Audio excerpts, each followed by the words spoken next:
네, 오늘 이 시간에는 큰 산 깨기 10번째 시간으로서 핑계의 산을 무너뜨리라 라는 제목으로 함께 하나님의 말씀 나누겠습니다. 저희들이 살아가다 보면 기쁜 일을 맞이하는 순간들이 있습니다. 대표적으로는 결혼식과 같은 일들이 있겠죠. 그때 여러분들이 청첩장을 주변 인물들에게 돌리게 될 겁니다. 그런데 그 청첩장을 받아들었던 너무나도 친했던 사람이 아무런 소식도 없이 결혼식장에 오지 않으면 어떤 기분이 드실까요? 굉장히 실망할 것이고 여러 가지 생각이 들 겁니다. 나한테 축의금을 주기 싫어서 참석하지 않았나? 나와 관계를 끊으려고 하는 건가? 갖가지 생각이 다 들게 될 것입니다. 그리고 이러한 마음은 예나 지금이나 그렇게 크게 다르지 않은 것 같습니다. 오늘 우리들이 함께 나누었던 본문 말씀에서도 이와 비슷한 일들이 이루어지고 있습니다. 한 집 주인께서 큰 잔치를 베풀려고 마음을 먹게 됩니다. 그래서 많은 사람들을 초청하기 시작을 했습니다. 당시에 유대인들은 잔치를 벌이기 위해서 먼저 2번의 초대장을 보내게 되어 있었습니다. 첫 번째 편지 같은 경우에는 잔치가 시작되기 전에 미리 보내는 편지였습니다. 그래서 이 편지를 받은 사람들은 내가 잔치에 참여하게 될 것인지 아니면 잔치에 참여하지 못하는지를 알려주어야 했습니다. 그래서 이 편지를 받았던 많은 사람들은 집 주인에게 내가 잔치에 참여하겠노라 말을 한다면 그 수만큼 대략적인 음식을 준비하게 되어 있었던 것입니다. 그리고 그 다음에 모든 잔치가 준비가 완료된다면 다시 한번 2번째 초대장을 보내게 됩니다. 이제 잔치 준비가 모두가 끝났으니까 너희들은 나에게로 와서 함께 잔치를 먹고 마시며 누리자라는 편지를 보내게 되어 있었습니다. 오늘 말씀 속 주인도 마찬가지였습니다. 그는 큰 잔치를 베풀기 위해서 자신의 주변에 있던 많은 사람들에게 초대장을 보내게 되었습니다. 그런데 그 사람들을 보면 먼저 1차 편지를 보냈을 때에 내가 당신의 잔치에 참여하겠습니다라고 대답했던 사람들이었습니다. 그런데 너무나도 놀라운 일이 누가복음 14장 18절에 기록되어져 있습니다. 다 일치하여 사양하여 한 사람은 이르되 나는 밭을 샀음에 아무래도 나가 보아야 하겠으니 청컨대 나를 양해하도록 하라 하고 라고 말씀합니다. 한 사람이 거절해도 속상할 것 같은데 2사람, 3사람이 아니라 초대했던 많은 사람들이 일관되게 일치하여 이 주인의 초대를 거절했다라는 것입니다. 오늘날 우리들이 생각해도 굉장히 마음 아픈 일일 겁니다. 그런데 예수님 당시의 문화에서 비추어 본다면 이것은 훨씬 더 심각한 문제였습니다. 예수님 당시의 문화는 명예, 수치 문화를 가지고 있었습니다. 그래서 내가 스스로 명예를 높일 수 있는 것이 아니라 주변 사람들이 나를 어떻게 생각하느냐에 따라서 나의 명예가 높아질 수도 있고 나의 명예가 떨어질 수도 있던 상황이었습니다. 그래서 먼저 초대장을 받았던 그 사람들이 모두 다 일관되게 잔치에 참여하길 거부하는 것은 이 주최자의 집 주인에게 모욕을 주는 것과 전혀 다르지 않은 행동이었던 것입니다. 그리고 이 주최자가 열었던 잔치의 규모와 핑계의 이유들을 살펴보게 되면 모두 다 굉장히 잘 나가는, 사회적으로 인정받고 재물로도 풍요로운 사람들이었다는 것을 알 수가 있습니다. 주최자는 이 공동체에 속한 사회적 엘리트들이 하나로 똘똘 뭉쳐서 고의적으로 자신을 망신시키고 있다는 사실을 깨닫게 되었던 것입니다. 오늘 말씀 속에서는 예수님께서는 크게 3가지의 변명만을 말씀해 주셨습니다. 첫 번째, 나는 밭을 사서 밭으로 가봐야 한다. 그러니 잔치에 참여하지 못하겠다라고 말을 하고 있습니다. 근데 이게 맞는 변명이 됩니까? 밭을 샀으면 밭이 어디로 도망갑니까? 지금 내가 그 밭으로 가보지 않으면 밭에 무슨 문제가 생깁니까? 전혀 아무런 문제도 없습니다. 그런데도 불구하고 나는 새로 밭을 샀기 때문에 그 밭을 보러 가야 한다면서 그 잔치에 들어가기를 거부했던 것입니다. 그리고 2번째 변명은 무엇입니까? 소 5결이를 사서 이 소를 시험해 봐야 된다는 겁니다. 소 5결이 소 10마리를 말합니다. 소 10마리를 사서 이 소들이 일을 잘하는지 소에 문제는 없는지 확인을 해봐야 된다는 겁니다. 아까의 앞에서 살펴봤던 변명과 비슷하죠. 지금 확인 안 하면 소에게 문제가 생깁니까? 아니면 소가 문제가 있는데 어떻게 대처를 할 수가 있어집니까? 전혀 상관이 없는 변명입니다. 그럼에도 불구하고 이러한 이유들을 들어가면서 집주인의 초대를 거부하기 시작했다는 것입니다. 그리고 마지막 세 번째 변명도 마찬가지입니다. 내가 결혼해서 장가 가야 돼서 당신의 잔치에 참여하지 못한다는 겁니다. 일견 말은 그럴듯해 보입니다. 결혼이라는 중대한 문제를 앞에 두고 잔치에 참여하지 못한다는 것, 얼핏 보면 그럴듯해 보입니다. 하지만 당시 문화를 살펴보면 이 결혼식은 하루 이틀 내로 끝나는 잔치가 아니었습니다. 굉장히 오랜 시간 동안 진행이 되어지는 것이었고, 잠깐 잔치에 들어가서 집주인에게 얼굴을 비치고 집주인에게 내가 이러이러해서 못 가요, 미안해요 라고 말할 수도 있는 건데, 이 이상한 이유들을 들어가면서 내가 잔치에 참여하지 못하는 변명들을 늘어놓기 시작했다는 겁니다. 그리고 이렇게 세 가지의 예만 나와 있지만 많은 사람들이 각각의 이유와 핑계를 대면서 집주인의 초대의 요청을 거절했다라는 것을 알 수가 있습니다. 나는 이래서 못 가요, 저래서 못 가요. 많은 사람들이 초대를 받았으나 모두 변명하면서 잔치에 고의적으로 참석하지 않았습니다. 이처럼 모욕과 수치를 당하게 되자 주인의 입장으로서는 당연히 화가 잔뜩 날 수밖에 없습니다. 그래서 집주인은 그 사람들을 모두 다 버리고 새로운 인물들을 잔치로 초대하기 시작을 했습니다. 주인은 새로운 사람들을 초대하기 시작했습니다. 그 대상은 누가복음 14장 21절에 기록되어져 있습니다. 종이 돌아와 주인에게 그대로 고하니 이에 집주인이 노하여 그 종에게 이르되 빨리 시내의 거리와 골목으로 나가서 가난한 자들과 몸 불편한 자들과 맹인들과 저는 자들을 데려오라 하니라 라고 말씀합니다. 주인은 새로운 사람들을 초대하기 시작했습니다. 그 대상은 가난한 사람들, 몸이 불편했던 사람들, 맹인들, 다리 저는 사람들이었습니다. 그리고 이러한 주최자의 선택은 굉장히 놀라운 것이었습니다. 당시에 평범한 사람들도 굉장히 많았을 겁니다.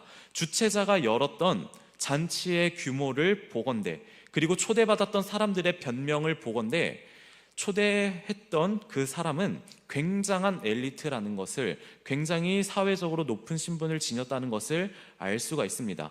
그렇기 때문에 초대장을 돌렸던 사람들 역시 하나도 빠짐없이 엘리트 집단에게 초대장을 보냈을 겁니다.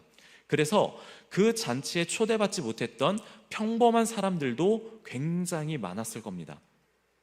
하지만 집주인이 새롭게 선택한 잔치 자리에 초대했던 인물들은 평범한 자들이 아니었습니다.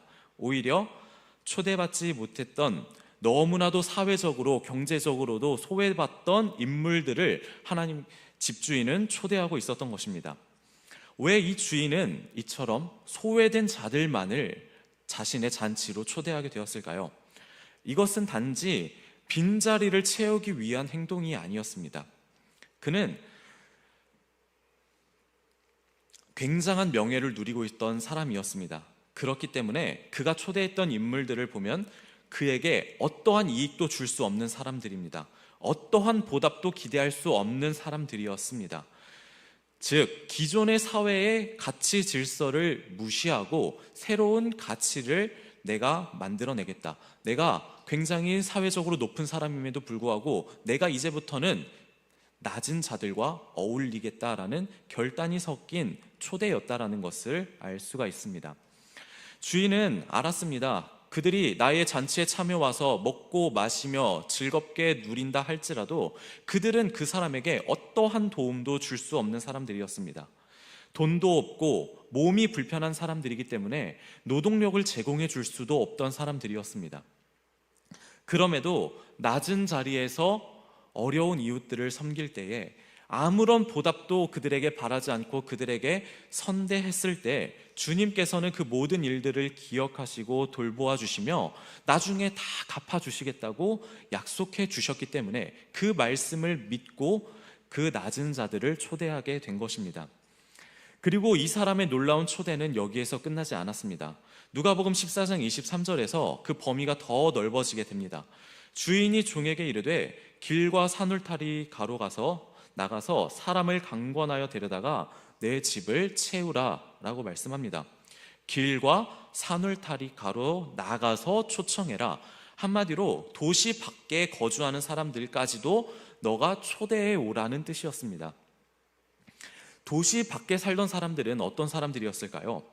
주변 마을의 외부에서 사는 농민들을 초대하라는 뜻이 아니었습니다. 도시 안에서 살 수도 없을 만큼 너무나도 가난한 자들, 그 사람들을 네가 데려와라 라는 뜻이었습니다. 그리고 도시 밖에 거주하는 사람들 가운데에는 항상 부정한 자들이 섞여 있었습니다. 갖가지 이유로 인하여 몸에 부정한 자들이 섞여져 있었습니다. 그러한 부정한 자들까지도 나의 잔치로 와서 먹고 마시며 누릴 수 있도록 그들을 강권하여 데려오라고 주인은 요청했던 것입니다. 그는 자신에게 아무런 보답도 해줄 수 없는 자들을 초대하여 명예나 금전적 이익을 전혀 기대할 수 없는 관계를 자발적으로 수락하게 된 것입니다. 전통적인 사회 질서 밖으로 뛰쳐나가서 그동안 자신과 같은 부류의 사람들만 어울렸다면 그들이 여태까지 배제해왔던 그 경계를 무너뜨리고 은혜롭게 계산 없는 환대로서 새로운 공동체를 시작하고 있다라는 것을 볼 수 있습니다. 이 비유 속에서 먼저 초대받았던 자들은 유대인들을 가리키고 있습니다.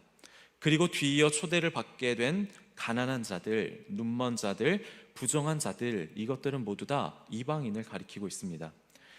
그리고 이 하나님의 초대는 오늘날 우리들에게 향하고 있습니다. 그 전에 유대인들에게만 향했던 초대가 오늘날 우리들에게 향하고 있습니다. 주님은 오늘도 지금 이 시간에도 우리를 그분의 잔치 자리로 초대하고 있습니다. 그런데 오늘 우리들의 모습은 어떻습니까? 하나님의 그 잔치 자리에 들어와 있는 오늘 우리들의 모습은 어떠한 모습으로 주님 앞에 나아가고 있습니까? 우리들은 주님께 아무런 것도 보답할 수 없고 주님께 아무런 것도 대접할 수 없고 그 은혜를 갚을 수 없는 너무나도 초라한 모습으로 이 예배 자리 가운데로 나와 있습니다. 그럼에도 불구하고 주님께 아무것도 갚을 수 없는 너무나도 비참하고 비루하고 초라한 모습으로 이 자리에 있지만 하나님께서는 그런 우리들과 함께 하시기를 원하고 계신 것입니다. 오늘 말씀 속에서는 숨은 주연이 한 명 숨겨져 있습니다. 그것은 바로 종입니다. 종은 주인의 명령에 철저히 순종했습니다. 종이 주인의 어떠한 말씀에 순종했습니까? 앞에서 살펴보았던 말씀처럼 빨리 시내의 거리와 골목으로 나가서 가난한 자들과 몸 불편한 자들과 맹인들과 저는 자들을 데려오라는 명령을 받았습니다. 그 명령 앞에서 종은 지체하지 않았습니다. 주인께서 명령하시니 바로 달려나가서 거리로 나가서 골목으로 나가서 가난한 자들과 몸이 불편한 모든 자들을 주님의 잔치 자리로 초대하기 시작했습니다. 생각해 볼까요? 이들을 잔치로 불러들이는 그 여정이 쉬웠을까요? 결단코 쉬운 여정이 아니었을 겁니다. 맹인들은 누군가의 도움이 필요합니다. 누군가의 손에 이끌려야지만 그 잔치 자리로 걸어갈 수가 있었습니다. 다리 저는 자들 역시 마찬가지입니다. 무엇인가 지지할 것이 필요했습니다.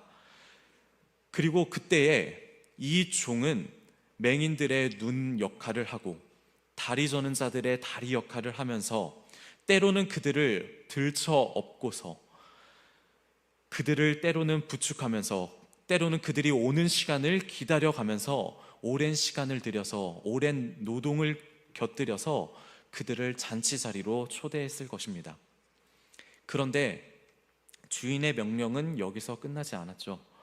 이번에는 다시 밖으로 나가라고 명령합니다. 도시 밖으로 나가서 산울타리 너머로 더 멀리 더 더럽고 더 위험한 곳으로 나가서 사람들을 데려오라고 주인이 명령하게 됩니다. 그리고 그때의 종은 다시 한번 조금도 지체하지 않고 도시 밖으로 뛰쳐나갑니다. 더 가난한 사람들과 접촉하고 율법상 부정하다고 여겨지는 그 사람들과도 거리낌 없이 접촉하기 시작했습니다. 그리고 그 명령들 앞에서 순종한 종에게 주어지는 주인의 칭찬은 없었습니다. 하지만 그럼에도 불구하고 종은 조용히 묵묵히 끝까지 주인의 말에 순종했습니다. 그런데 오늘날 우리는 어떻습니까? 종은 주인의 명령 앞에 다 순종했습니다. 오늘날 우리는 주님의 말씀에 순종하고 있으십니까? 많은 사람들이 이렇게 고백합니다. 나는 예수님은 좋아하는데 가난한 자들과 어울리고 싶지는 않아요. 교회를 다니는 건 좋은데 많은 돈을 내고 싶지는 않아요. 예수님은 좋은 분이지만 저한테 뭘 하라고 강요하지는 말았으면 좋겠어요. 봉사하라, 섬겨라 이런 말을 나한테 하지 않았으면 좋겠어요. 이처럼 많은 이들이 스스로 그리스도인이라고 말하고 고백하면서도 마음속에서는 항상 몇 가지의 조항들을 붙입니다. 내가 주님을 따르지 못하는 이유들을 만들어냅니다. 주님, 제가 주님의 말씀에 따르겠습니다. 그런데 이것만은 내가 하기 싫어요. 내가 짊어져야 될 십자가 내가 정할래요. 주님께서 말씀하시는 십자가를 지고 싶지는 않아요. 그런데 예수님은 분명히 말씀하셨습니다. 자기 십자가를 지고 나를 따르지 않는 자는 내 제자가 될 수 없다라고 말씀하셨습니다. 십자가가 무엇을 가리키고 있습니까? 십자가는 죽음을 가리키고 있습니다. 십자가는 죽음입니다. 즉 예수님은 이렇게 말씀하는 겁니다. 너는 와서 죽어야 한다. 너는 죽어라. 예수님은 우리들에게 죽음을 명령하고 있습니다. 그런데 우리들은 이곳에서 우리들이 죽게 되는, 우리들이 짊어지게 되는 그 십자가 앞에서 주님의 놀라운 역사를 만나게 됩니다. 사도행전 1장 8절에서 주님은 우리에게 이렇게 명령하십니다. 오직 성령이 너희에게 임하시면 너희가 권능을 받고 예루살렘과 온 유대와 사마리아와 땅끝까지 이르러 내 증인이 되리라 하시니라. 주님은 오늘날 우리들에게 이렇게 말씀하고 있습니다. 주님은 자격 없는 우리들을 불러주고 있습니다. 주님은 우리를 부르실 때에 내가 잘생겼다거나 내가 돈이 많거나 내가 사회적으로 높아서 우리를 부르지 않으셨습니다. 주님은 아무런 자격도 없는 우리들을 그저 불러주셨던 것입니다. 자격 없는 것을 넘어서 너무나도 비참하고 남루한 모습에 처해 있는 우리들을 불러주셨던 겁니다. 그런데 우리들은 끊임없이 자격을 따지고 자격을 논하기 시작합니다. 하나님의 자격을 따지고 나의 자격을 따지기 시작합니다. 하나님께서 나한테 주신 것이 없는데 제가 어떻게 주님의 말씀에 순종할 수 있겠습니까? 내가 지금 가진 것이 없는데 어떻게 주님을 위하여서 헌신할 수 있겠습니까? 만약에 주님께서 저에게 물질을 채워주신다면, 저에게 시간을 주신다면, 저에게 능력을 주신다면 제가 그제서야 헌신하겠습니다라고 고백하고는 합니다. 그렇다면 오늘 말씀을 다시 한번 기억해 주시기를 바랍니다. 오늘 잔치에 들어간 자들의 모습은 어떠했습니까?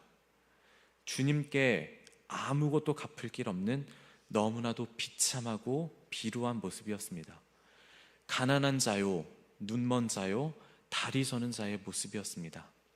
그리고 그 모습이 오늘 우리들의 모습입니다. 너무나도 비참한 모습으로 우리는 주님의 잔치 가운데에 들어가 있습니다. 그리고 너무나도 놀라운 것은 거기에서 멈추지 않았다는 것입니다. 주님께서는 우리를 단순히 잔치에 초대했을 뿐만이 아니라 우리를 주님의 종으로 삼아주고 있습니다. 아무런 자격도 없는 우리를 주님의 집에서 일할 수 있는 종으로 삼아주셨다는 것입니다. 우리를 하나님의 자녀 삼아주시고 하나님의 종으로 삼아주시며 종으로 부름받은 우리를 구원해 내시도록 인도하여 주고 계십니다. 그런데 오늘 우리가 주님께 헌신하지 못하는 이유가 무엇이 있습니까? 무엇이 도대체 우리를 그렇게 가로막고 있습니까? 많은 이들이 말하는 변명들이 있습니다.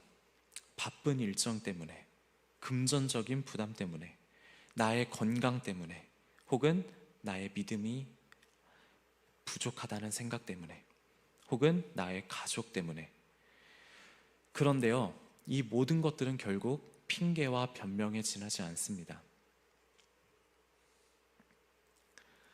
그 모든 것들은 핑계입니다. 하나님께서는 우리들에게 십자가를 짊어지라고 말씀하여 주셨습니다. 십자가를 짊어질 때에 일부만 짊어져도 된다고 말씀하지 않으셨습니다. 내가 십자가를 짊어질 때 손에 못 박힌 거 봤지? 창의 옆구리에 찔린 거 알지? 그런데 너는 손만 찔려봐. 하나님께서는 그렇게 말씀하지 않으십니다. 나를 죽이라고 말씀하십니다. 내가 죽어야 살 수 있기 때문에, 내가 죽지 않으면 영원한 사망에 들어가기 때문에 오늘 나를 내려놓고 죽으라고 말씀하십니다. 내가 죽어야지만 나의 욕심과 나의 핑계와 나의 모든 것들을 내려놓아야지만 내 안에 계신 예수님께서 살아나실 수 있기 때문에 나를 죽이라고 하나님께서는 말씀하십니다. 내가 죽어야 하는 그 자리에서 살아날 수가 있게 되는 것입니다. 여러분들 혹시 다이어트 해보셨습니까? 안 해보셨습니까? 네. 한 번쯤 해보신 분들도 계시고 안 해보신 분들도 계실 겁니다. 자, 그렇다면 다이어트 성공 비결이 무엇일까요? 뭐 여러 가지가 있겠죠. 아침마다 레몬즙을 짜서 마신다, 아침에 토마토만 먹는다, 1일 1식 한다, 아니면 운동을 열심히 한다, 뭐 이런 다양한 비결들이 있을 겁니다. 하지만 그 가운데 공통점이 하나 있을 겁니다. 그것은 다이어트를 내일로 미루지 않았다는 겁니다. 다이어트를 실패하는 공통점이 무엇입니까? 내일로 미루기 때문에 다이어트에 실패합니다. 야식을 시켜놓고 말합니다. 내일부터 하자. 운동한다고 해놓고 말합니다. 힘드니까 내일부터 하자. 계속 미루다가 보면 다이어트에 성공하지 못하는 겁니다. 하나님의 부르심도 이와 마찬가지입니다. 내일부터 순종하겠습니다, 내일부터 제가 잘하겠습니다라고 그 부르심을 미루다 보면 결국 끝까지 부르심에 순종하지 못하게 되는 겁니다. 지금은 제가 주님을 따르기 어렵습니다, 이것만 하고 주님만 따르겠습니다, 이 일만 다 하고 주님께 따르겠습니다, 이렇게 계속 여러 가지 변명과 이유들을 늘어놓기 시작하면요, 우리들은 끝까지 주님을 따를 수가 없습니다. 정말로 이 모든 일들이 끝나면 주님을 순종할 수 있습니까? 바쁜 일정이 모두 다 끝나면 주님께 순종할 수 있게 됩니까? 오히려 더 순종하지 못합니다. 왜요? 주님께 순종하지 않는 삶이 이미 나의 삶이 되어버렸으니까요. 주님께 순종하지 않아도 예배에 나오는 것만으로 나의 삶이 만족이 들어오니까요. 내가 주님께 헌신하지 않아도 내가 기도하면 응답받는 것 같으니까요. 그렇기 때문에 시간이 흘러도 나의 믿음은 더 견고해지지 않습니다. 이제까지 주님을 섬기지 않아도 사는데 전혀 지장 없더라, 그냥 이대로 살다가 죽으련다, 이렇게 우리의 마음이 변해버리게 됩니다. 그렇기 때문에 우리들은 기억해야 합니다. 예수님의 부르심에는 분명한 유통기한이 있습니다. 그리고 오늘 우리들은 첫 번째 초대장을 받은 인물들입니다. 제가 예수님의 천국잔치에 들어가겠습니다라고 믿음으로 고백한 자들입니다. 그런데 두 번째 편지가 날라왔을 때 어떻게 대처하시겠습니까? 첫 번째 변명, 두 번째 변명 무엇이었습니까? 밭 때문에, 소 때문에 내가 못 간다는 것이었습니다. 그 변명이 어쩌면 오늘날 우리의 삶 가운데 있지 않습니까? 하지만 그 초대를 거절하게 되었을 때에 우리는 다시는 그 잔치에 들어가지 못하리라 하나님께서는 말씀하여 주셨습니다. 오늘 말씀이, 오늘 이 예수님의 비유가 시작된 한 인물의 고백이 있었습니다. 그 인물의 고백이 15절에 기록되어져 있습니다. 제가 읽어드리겠습니다. 함께 먹는 사람 중에 하나가 이 말을 듣고 이르되 무릇 하나님의 나라에서 떡을 먹는 자는 복되도다 하니 라고 말씀합니다. 이 말씀을 들은 예수님께서 오늘 비유를 가르쳐 주셨던 겁니다. 예수님과 함께 식사 자리에 들었던 한 인물이 외친 겁니다. 예수님과 함께 자리에서 먹는 이 떡이 하나님의 나라에서 먹는 떡과 같습니다. 저는 구원받은 자입니다 라고 외치며 고백했던 것입니다. 그런 유대인에게 예수님은 말씀하시는 겁니다. 너 정말 구원받았냐? 아닐걸? 예수님께서는 그렇게 말씀하신 겁니다. 오늘날 우리들은 어떠십니까? 정말 예수님의 부르심에, 초대에 적극적으로 응답하고 계십니까? 아니면 각종 변명과 이유를 늘어놓으면서 내가 주님께 순종하지 못할 이유들을 찾아 헤매고 계시지는 않으십니까? 여러분들 기억하시기 바랍니다. 예수님의 부르심에는 분명 유통기한이 있습니다. 그리고 그 유통기한에 맞추지 못하면 우리는 천국에 들어가지 못할지도 모릅니다. 고린도전서 15장 58절 말씀입니다. 그러므로 내 사랑하는 형제들아, 견실하며 흔들리지 말고 항상 주의 일에 더욱 힘쓰는 자들이 되라. 이는 너희 수고가 주 안에서 헛되지 않은 줄 알미라. 주 안에서 일하는 것을 결코 헛된 일로 여기지 마십시오. 주님 앞에서 일할 때 때론 그런 생각이 들죠. 내가 지금 일한들 뭐하리? 내가 주님 앞에 순종하면 뭐하리? 나의 삶은 달라지지 않고 나의 삶은 변화되어지지 않는데, 순종하나 순종하지 않나 나의 삶이 변화되어지지 않는데 내가 주를 위해서 일한들 뭐하리? 라고 생각할 수가 있습니다. 하지만 하나님께서는 말씀합니다. 너희가 나를 위해서 했던 모든 일들, 눈물을 흘리며 씨를 뿌렸던 일들, 나의 말에 순종하여 피 흘려 가면서까지 순종했던 너의 그 모습을 내가 하나같이 모두 다 기억하노라. 그리고 예수님께서 다시 이 땅에 오실 때에, 의인들이 부활하게 될 때에 그 모든 것들을 기억하여 너희들에게 되갚아 주겠노라. 하나님께서는 말씀하여 주십니다. 우리들이 주 안에서 일하는 것은 결코 헛되지 않습니다.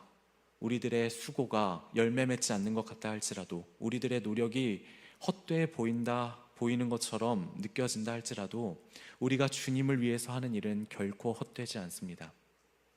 주를 위하여 헌신하는 사랑하는 우이중앙교회 성도님들 되시기를 바랍니다. 어떠한 이유와 어떠한 핑계도 없이 내가 주님을 사랑하는 마음으로, 내가 잔치자리에 초대받았다는 그 기쁜 마음과 감격을 가지고 주님을 더욱더 뜨겁게 사랑하며 주님께 헌신하는 사랑하는 성도님들 되시기를 간절히 축복합니다.